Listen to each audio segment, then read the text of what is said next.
Bonjour. Cette nouvelle vidéo pour parler un petit peu de ce que je perçois en termes de être humain. C'est compliqué dans tout ce qui concerne le développement personnel et aussi dans notre société, parce qu'on met énormément d'élitisme dans cette recherche d'être la meilleure version de soi-même. Il y a pas de meilleure version de soi-même, il y a juste soi. C'est bien pour ça qu'on est des êtres humains. L'aspect être, c'est l'aspect énergétique lié à notre âme, lié à quelque chose d'incommensurable, hem, de créateur, de sans jugement, d'où aucune nécessité de pardon. Et la partie humaine, c'est une partie, issue de l'humus, qui est issue de la matière en décomposition, en recomposition, en évolution. Donc, nous sommes ces 2 aspects, quelque chose de stable dans l'être, voire d'infini, et quelque chose de tout le temps en train de changer, d'évoluer, d'imparfait, puisque toujours en croissance et décroissance, toujours en développement et en dégradation. Donc comment voulez-vous être parfait, être mieux lorsqu'on est sans cesse en évolution? C'est impossible. Qu'est-ce que vous vous demandez? Notre nature même est d'être les 2 à la fois. Pour pouvoir être les 2, il faut juste accepter ces 2 aspects.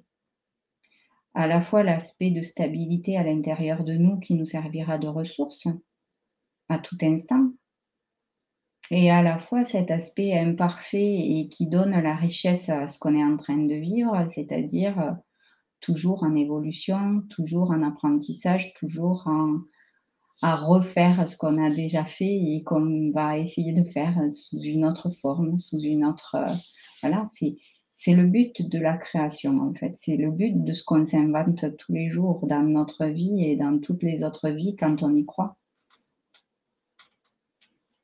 en constant renouvellement. Alors, s'il vous plaît, surtout,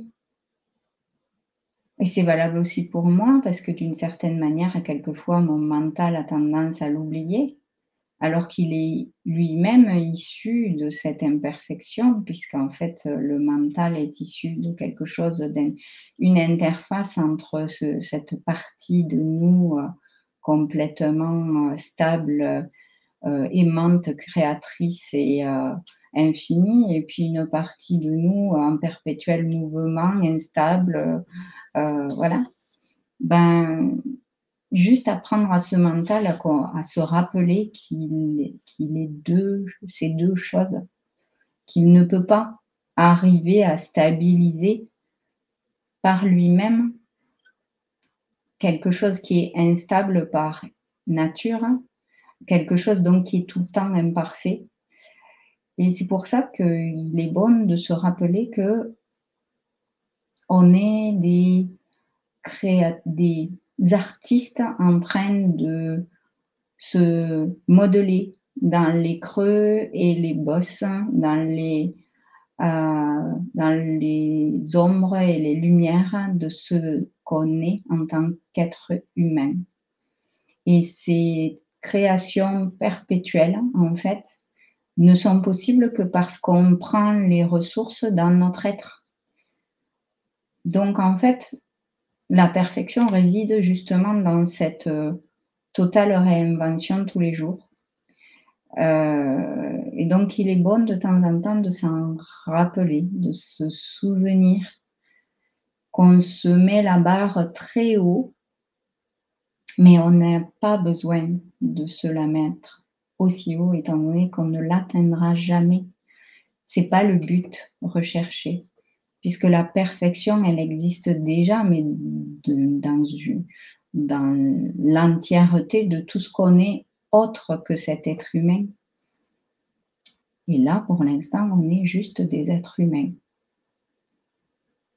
Et c'est pour ça qu'il est important de revenir à ça, de comprendre et de réapprendre à ce mental qu'il faut qu'il arrête, qu'il se juge, qu'il se jauge par rapport aux autres. Que la seule personne à laquelle il a besoin de convenir, ben, c'est lui-même. Et c'est pour ça que revenir à nos peurs intérieures pour pouvoir apaiser nos blessures, c'est comprendre qu'en fait, ces blessures, elles sont là pour nous donner une raison de créer notre vie tous les jours et que c'est à nous de choisir si on les accepte ou si on les refuse, si on refuse de les voir, si on les nie ou si on est dans cet amour de nous.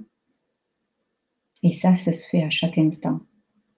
Accepter nos imperfections, accepter de plonger dans nos peurs pour se rendre compte qu'il n'y a pas lieu finalement d'avoir peur.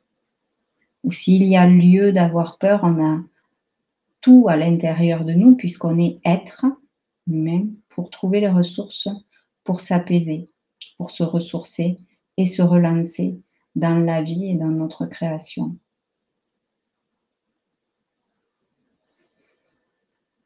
Et ça sert à ça d'être conscient. Ça sert à ça d'être présent dans nos actions, dans nos erreurs, dans nos péchés, comme disent les judéo-chrétiens, parce qu'en fait, ce ne sont que des erreurs. Et juste revenir à ça, à cette présence. C'est pour ça que l'une des autres vidéos que je ferai sera pour revenir à chaque instant au présent, chose qui n'est pas inventée par moi, hein, puisque d'autres maîtres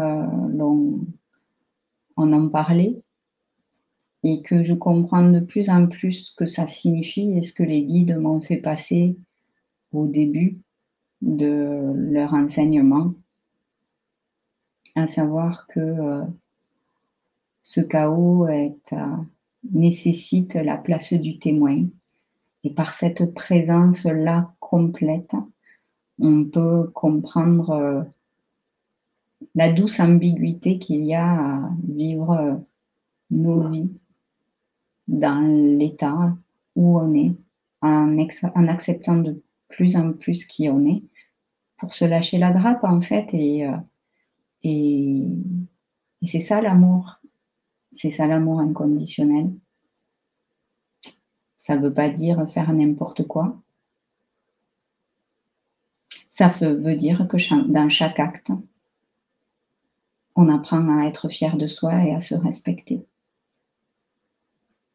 Dans la douceur, l'indulgence et la fierté qu'on a vis-à-vis de nous. Et l'intégrité aussi, qui est très importante, surtout actuellement où justement ce chaos vient nous mettre à rude épreuve par rapport à cette intégrité qu'on est venu vivre ici, cet état d'illusion, de séparation, si on va par là. Donc voilà, dans la définition même de l'être humain, on a notre mission en fait. Arriver à comprendre quelle est notre nature et comprendre que cet équilibre des opposés est à l'origine de notre existence ici en fait. Donc,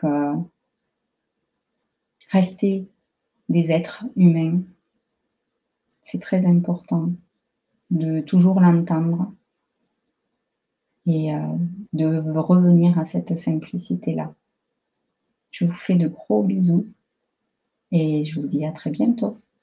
Au revoir.